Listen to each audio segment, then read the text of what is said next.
తెలంగాణ ప్రభుత్వంలో free bus పెట్టడం వలన ఆటో డ్రైవర్ల పరిస్థితి ఏ విధంగా ఉంది, వాళ్ళు ఏ విధంగా ఇబ్బంది పడుతున్నారో నేను ఇప్పుడు ఈ అన్నని అడిగి తెలుసుకున్నా. ఆ ఆవేదన అతని మాటలలోనే మీరందరూ వినండి.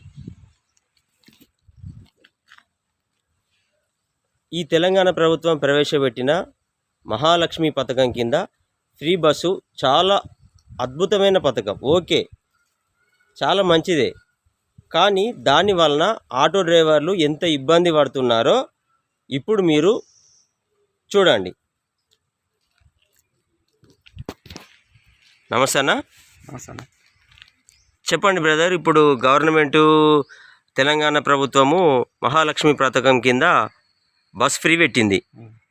సో ఈ ఆటో డ్రైవర్లకు ఎంత ఇబ్బంది అవుతుంది, దాని గురించి నువ్వు అనుభవించిన నీ అనుభవం ఒక్కసారి మా యూట్యూబ్ ప్రేక్షకులకు చెప్పండి.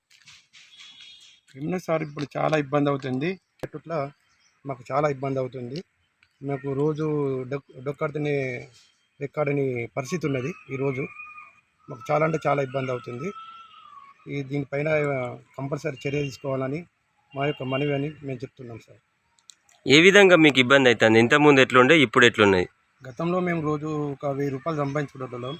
ఈ రోజులలో ఒక 200 కూడా అక్కడ కష్టం అవుతుంది. మామూలుగా వెళ్ళేటోళ్ళు కూడా ఈరోజు గవర్నమెంట్ ఎంప్లాయీ 60-70 వేల జీతం, 1,00,000 రూపాయల జీతం తీసుకున్న గవర్నమెంట్ ఎంప్లాయీ కూడా వాళ్ళు కూడా బస్సు ఎక్కిపోతుంది. ఇలా చూసుకుంటా బస్సుంటోళ్ళు బస్సు ఎక్కిపోతుంటే వాళ్ళకు మాకు ఇలాంటి ఇబ్బంది కాదా? కంపల్సరీ ఇబ్బంది అవుతుంది. ఎలాంటి వాళ్ళు వచ్చిన వాళ్ళు లేరు, ఆటో ఎక్కిన వాళ్ళు లేరు, పోయిన వాళ్ళు లేరు. వాళ్ళు మామూలుగా పెట్టండి, మీరు పెట్టండి అంటలేను.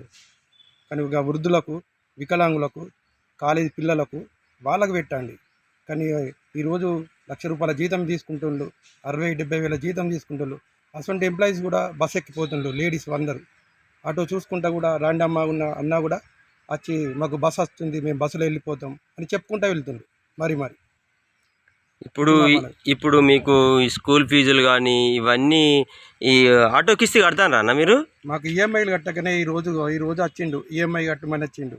ఆటో గుంజుకపోతా అంటున్నాడు. అన్నాక నేను ఎక్కడో తెచ్చి డబ్బులు తెచ్చి ఆయనకు ఇవ్వడం జరిగింది. ఈరోజు మార్నింగ్ నేను ఇవ్వడం జరిగింది. ఇప్పుడు స్టిల్గా ఇప్పుడు జరిగిన స్టోరీ ఇప్పుడు చెప్తున్నావు. కనీసము ఈఎంఐ కట్టలేని పరిస్థితులలో ఇప్పుడు మీరున్నారన్నా? చాలా చాలా ఇబ్బందులు ఉన్నాయి. నేనని కాదు, ప్రతి ఒక్క ఆటో డ్రైవర్ చాలా ఇదే ఇబ్బంది పడుతుండ్రు. సరే అన్న, ఇప్పుడు ఈ గవర్నమెంట్ని మీరు ఏమని వేడుకుంటుండ్రు? మేము అనుకునేది అంతా మంచిదే, మంచిదే అంటున్నాం. కానీ మాకు ఒక ఫ్రీ బస్సు పథకం తీసేస్తే చాలా బాగుంది అనిపిస్తుంది. ఓకే అన్న, చాలా సంతోషం, థ్యాంక్స్ అన్న. విన్నారు కదా ఆటో డ్రైవర్ ఆవేదన.